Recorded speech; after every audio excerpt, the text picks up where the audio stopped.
Everyone wants to live an inspired life, yet so many people search for happiness following the footsteps of peers and taking advice from people who have different values and outcomes to which they're searching. There are people born into wealth, graduated from the best universities in the world, and there are people who have none of that and yet are living extraordinary lives full of fulfillment and reward. The purpose of this podcast is to share insights and strategies that allow you to question the status quo and think freely, so you can design your life and be who you want to be. We get one life. Time is our most valuable asset.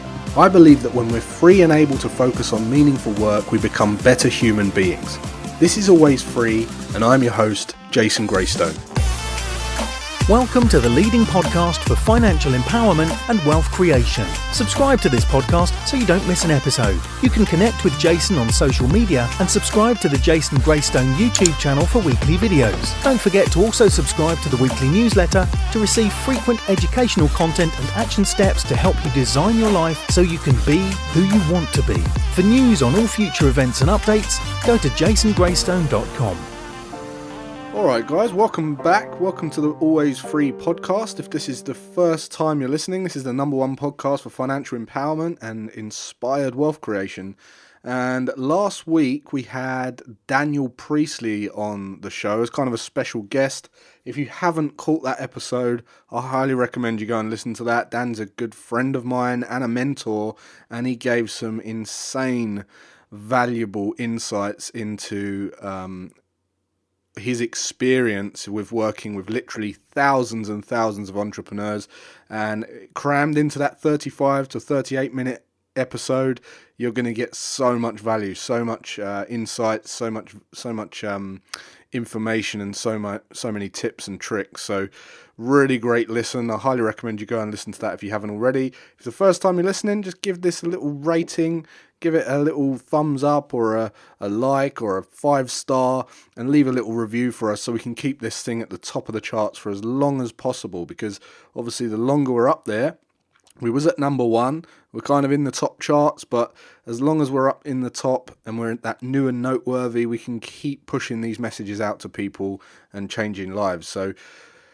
really appreciate your help with helping us stick at that top spot. So this week, I was going to kind of go a bit more onto the business side, and I'll tell you why, because as you all know, the wealth creation strategy really starts with managing your personal income, doing something you actually like and managing the income from that. We've been through a lot of, saving strategies, optimizing your expenses, setting up 3 accounts, automating your bank, building a kind of cash buffer of three months living expenses and all that kind of stuff. I'm going to talk a little bit about business in this episode. But I'm going to kind of dispel some myths as well and some traps that you might fall into, because business is a big part of wealth creation. If you want to grow the income, which I'm going to be talking about in this episode, and by growing your income, what you're doing is you're really allowing the top to spill in, or the funnel to grow by the income to come in the top and really start cooking on gas with this whole wealth creation strategy. The more that comes in the top, the more income that comes in the top, or the more that then can be dispersed into your self-development, the more you can be dispersed into your savings and investments. The buffer can grow. You can maybe control your living expenses and increase those very, very slightly. Remember, the goal is financial independence. So we want to have a way of managing the growth of your living expenses. And while I'm on that, actually, one of my tips is if you're going to increase your living expenses, don't increase your living expenses unless you can increase your savings allocation by the same amount. So let's just say, for instance, you're going to go and buy a new car, and the car monthly payment goes from $200, which you're paying at the moment, to $400. Only go and make that extra £200 investment each month if you can put 200 extra into your savings, if that makes sense. Because that way you're not jeopardizing your savings. You're not increasing your expenses without increasing your savings account. So little tip there: if you are going to increase your lifestyle and you are going to increase your living expenses, make sure you only do it when you can increase your savings account by the same amount, and that way you'll keep that balance. And obviously, if you do that, it does give you a little push to earn a bit more money. You try and go out and earn a little bit more money. And of course, we're not talking about time for money, as we've been over before. We're talking about leveraged income, creating a product, a service, creating a job, doing a job once, then teaching others to do it, or leveraging the income using software, tools, systems, staff, technology, machinery, and all that kind of stuff. And that's the game. That's the game, because I hear so many people come up to me, and I know a lot of successful people. I know a lot of top entrepreneurs, bright minds, far brighter than mine, far more intelligent than me. They're running very, very successful businesses, from kind of really successful multiple dental practices right through to kind of investment companies. And these people are bright people, and they come to me and they're kind of attracted by the whole I don't have to work type thing. So they come to me and they're like, yeah, you're doing really well. I'm really interested in what you're doing. I want to learn more about what you're doing. I want to learn to trade. And when you talk to these people, they're in the goal for them is financial independence. And whether it's trading, or they want to do trading, or they want to do investments, or whatever they're doing in their business, they will say things like, oh yeah, I do like what I do. I really like the business and I do love the industry, but I want to get my business to a place where it doesn't need me. I want to get my business to a place where it will run without me. And that's what you hear them say, right? Because at first they start the job, they're enthusiastic, they create the business, and then it tires them down a little bit and they want a bit more freedom. And the reason they get into that kind of situation is because, as I've explained before, they're not necessarily focused on buying time. It takes a lot of courage to just go after buying time from day one. It's more about, where's the money going to come in from? I need money now. I can't. And that comes from uncontrollable living expenses. If you control your living expenses, you've got the cash buffer and you're saving, you put a bit away each month, and you've got an account that's constantly growing, and you've got a cash buffer.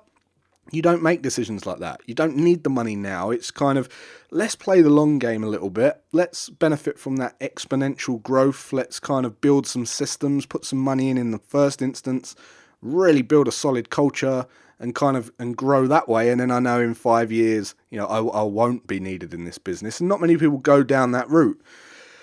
But no matter who you talk to, you kind of get that view. They either want to know what I do, they want to know how to trade, they want to do some trading to bring them more freedom, right, or some more income on the side, or they kind of want to get out of their business, but it's not like the end game.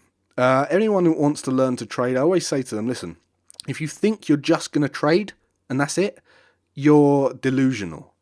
Because as you become more and more free and you're kind of just not reliant upon a boss or a partner or a geographical location, and you're able to trade the financial markets, there's still something missing.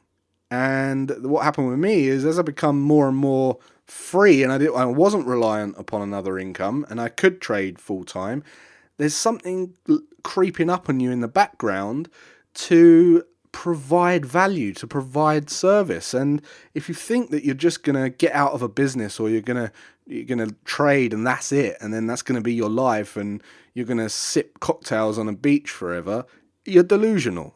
And I know many people who have exited businesses. I know people who have sold businesses. You're talking about entrepreneurial minds. You're talking about great minds that have got value to give and problems to solve. And yeah, they can have a little bit of a break. They might exit for $1 million, a couple of million, 10, 20, 30 million. They bank the money. They have a little bit of a rest, but there's only so much time. Straight away, they're putting the money into businesses again. They want to start something, create something. And each time they want to do it a little bit better and better.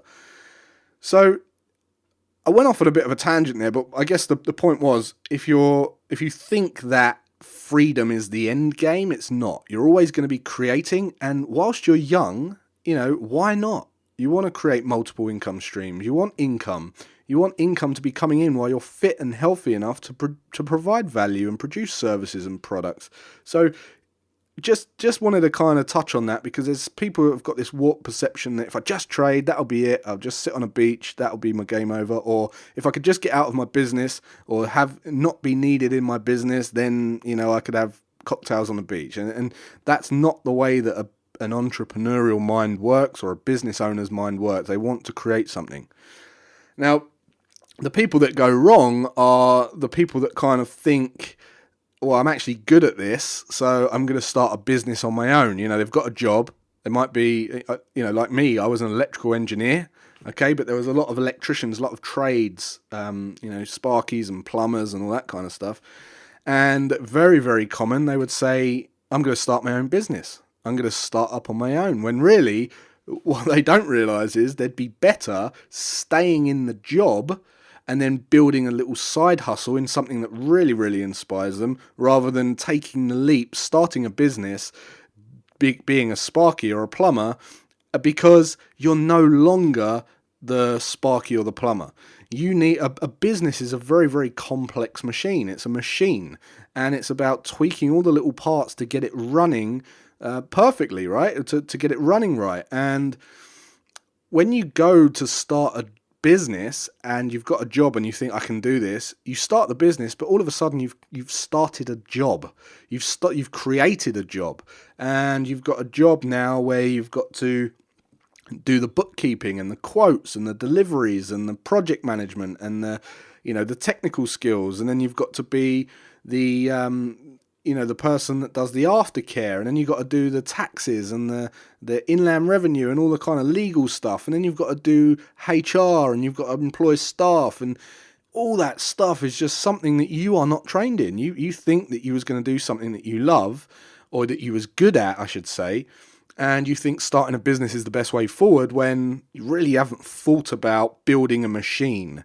And that's when you start playing the long game. You want to start building assets, building leveraged income types in that business, or building leveraged products, so that you can then immediately start to see the benefits of this down in 4 or 5 years' time, where it removes you from the business.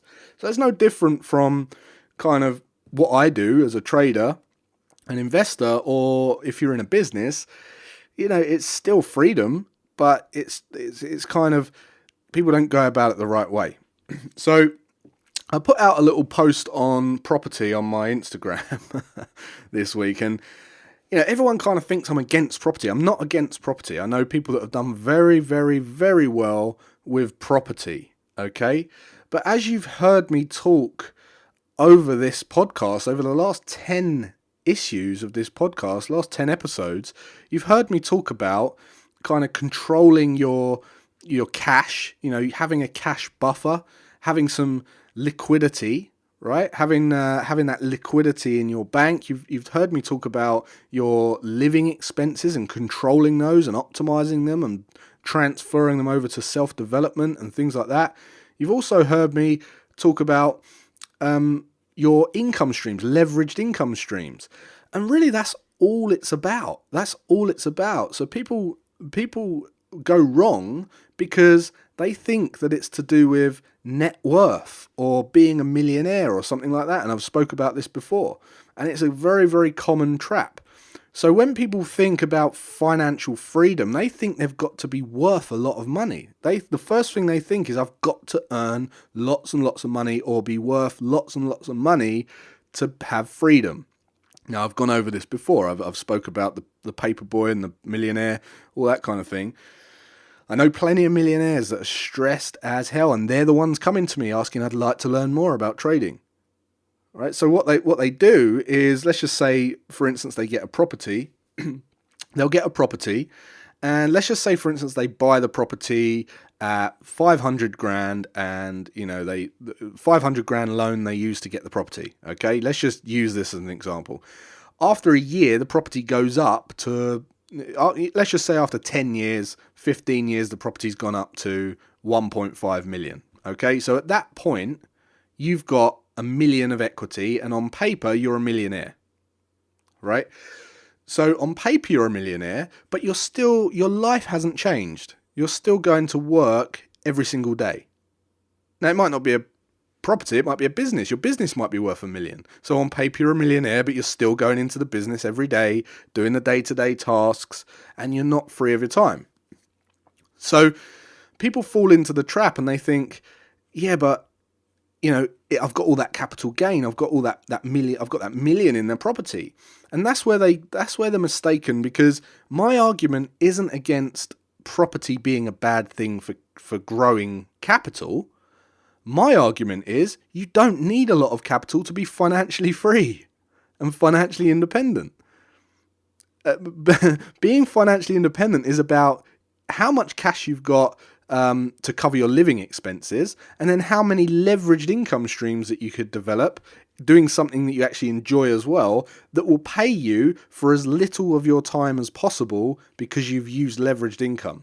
So that is what frees you up. So with trading, for instance, trading is not leveraged income and it's not passive income, but it takes very little time to earn very good returns.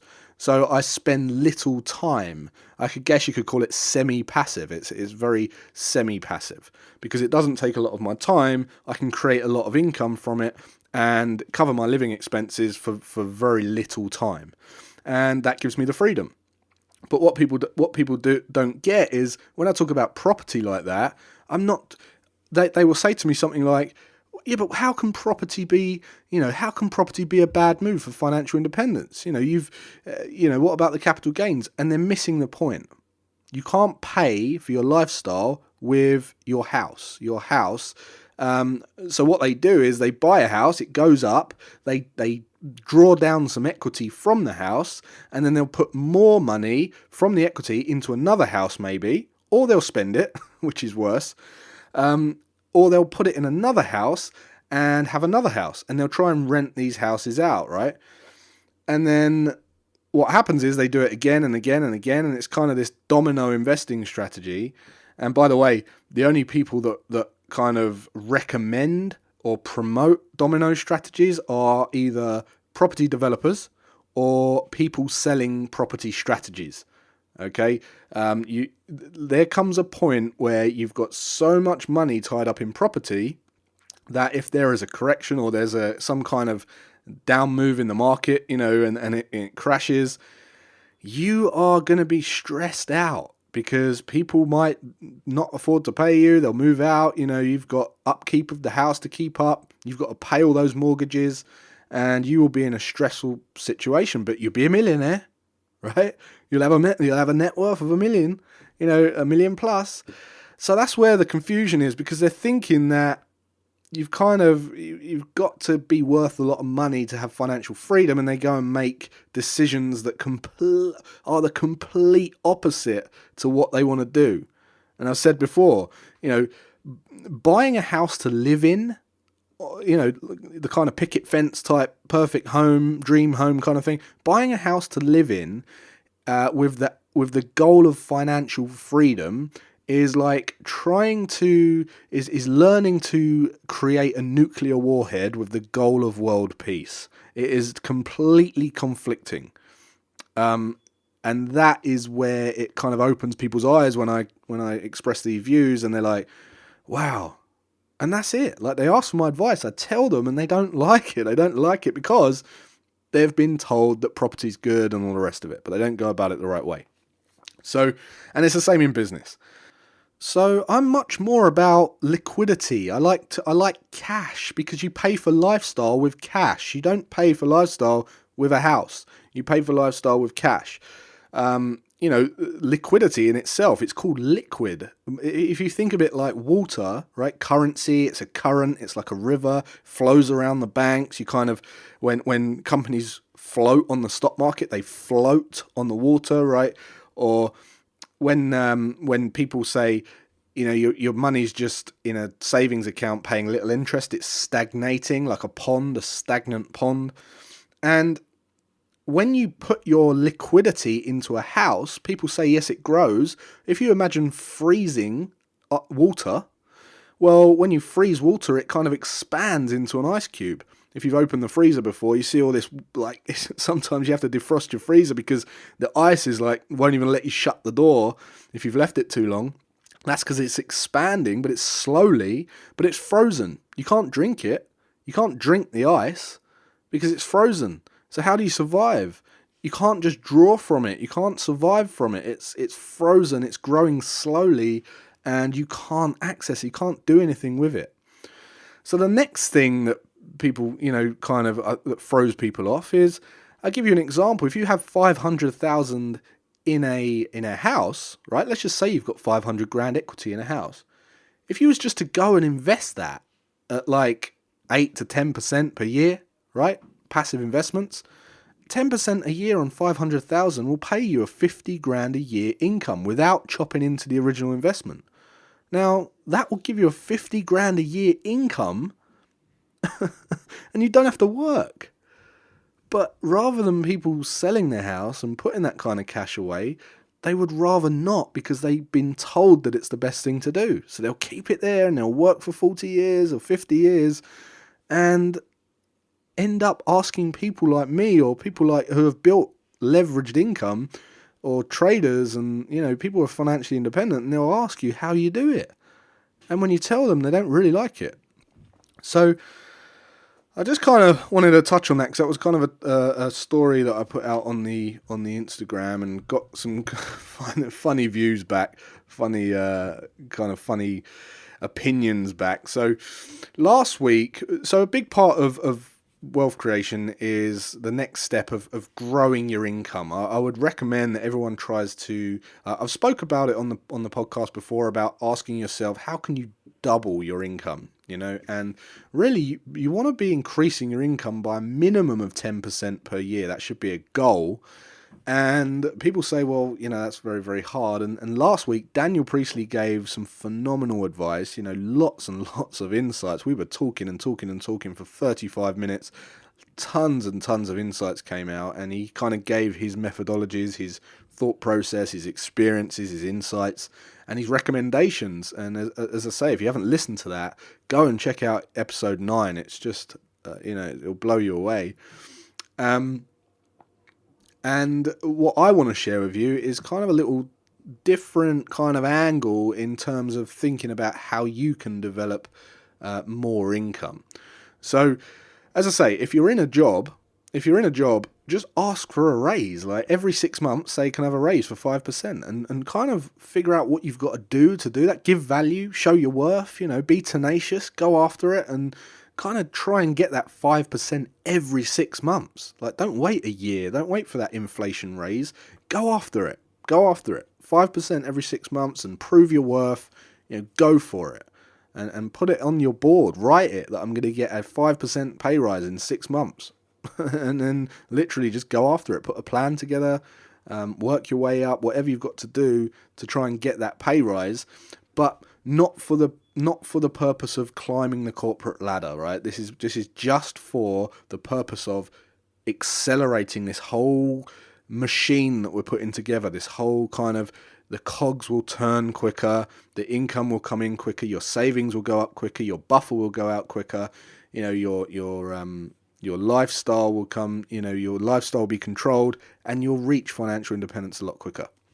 So if you're not in a job and you're an entrepreneur and you're starting out and you're wondering how you can provide value, more value, package up a product and kind of that kind of thing, which I've been over many, many times before.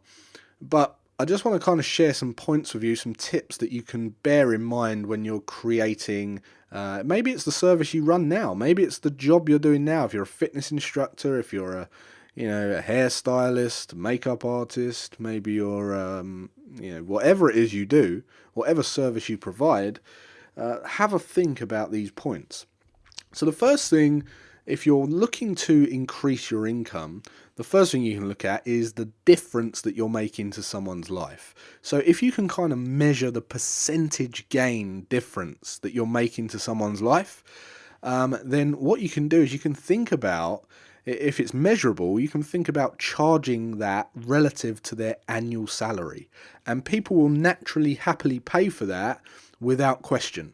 So if you're on 50 grand a year and you've got this real problem, and you can kind of you can use metrics and you can kind of measure and prove that this should increase your life by 5%. This should make you 5% happier, or this could this could increase your relationships by 5%. This could increase your productivity by 5%. If you can do that, you can happily charge 5% of their 50 grand salary, and they will happily pay it. So it's very, very it's a very, very simple thing. But when you start thinking about that and you start asking questions like that about your business, you really do come out with some creative ideas. The second thing is reach. So how many people can you reach? And this is coming down to leveraged income. So if you can provide your service to one person, don't ask yourself how you can provide it to two people, because all you do is you end up kind of overstretching yourself. You might use the same suppliers, you might get a bit sloppy, you might, share the sales, or, whatever it is, but you get a bit sloppy trying to stretch from one to two. Ask yourself the question of, how can I go from 1 to 20 or 1 to 5, 5 minimum, I would say. How can I do this service and reach, instead of reaching 1, reach 5? At the same time? Or how can I deliver this to 5 people instead of 1, or 5 every one? And the higher you go, obviously the better. The next thing is income. If you're just, look at all of the clients that you've got, get their demographic, right? So what are they earning? If most of your clients are earning 50 grand, like a lot of my private clients, for instance, they're between the 90 and 150 grand a year bracket, the private clients, right? 90 and 150 grand a year. If you work with clients and they're on that kind of income, or you work with clients and they're on 50 grand a year, ask yourself, how can I package this up and serve people that earn more? So how can I take this to the next level? If I'm serving people that earn 50k, what about people that earn 100k? Can I sell the same product, or do I need to tweak it slightly? Because then you're going to earn more money. You can charge more, right? So a great way is to look at the average income for the people you're serving. And if the average income's 50 grand, consider serving people that have an average income of 100 grand. Simple as that. And just by asking these questions, it will pull out of you really creative ideas for your own business. Even if you're in a job, or if you're you're just starting out, these are great questions to ask yourself. And then the last one is frequency. Okay, so frequency, how frequent are you serving people?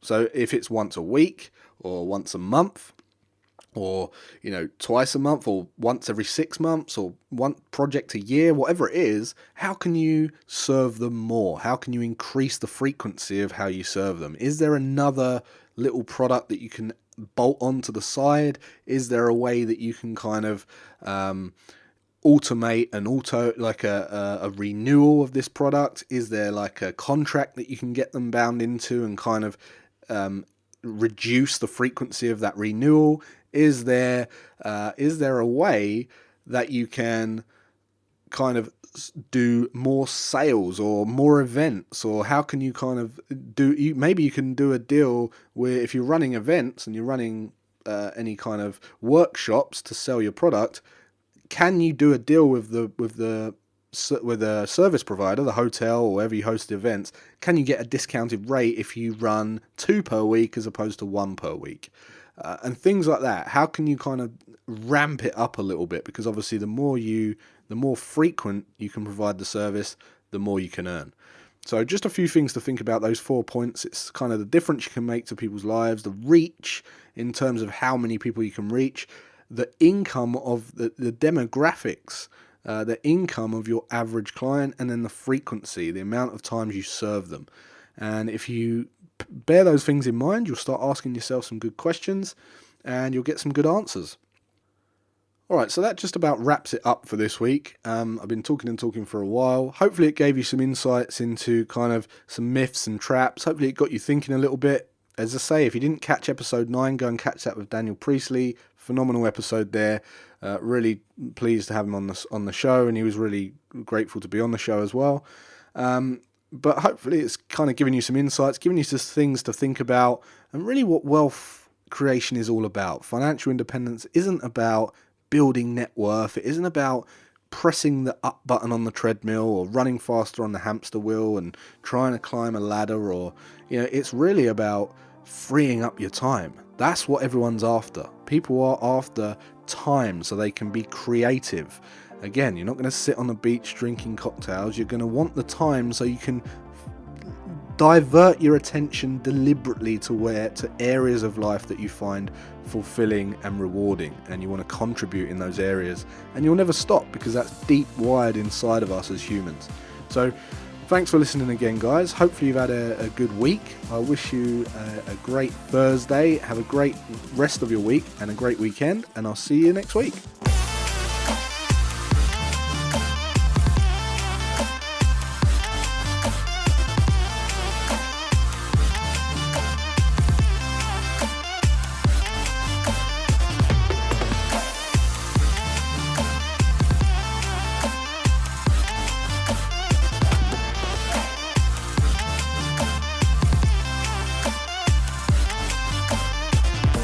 Subscribe to this podcast so you don't miss an episode.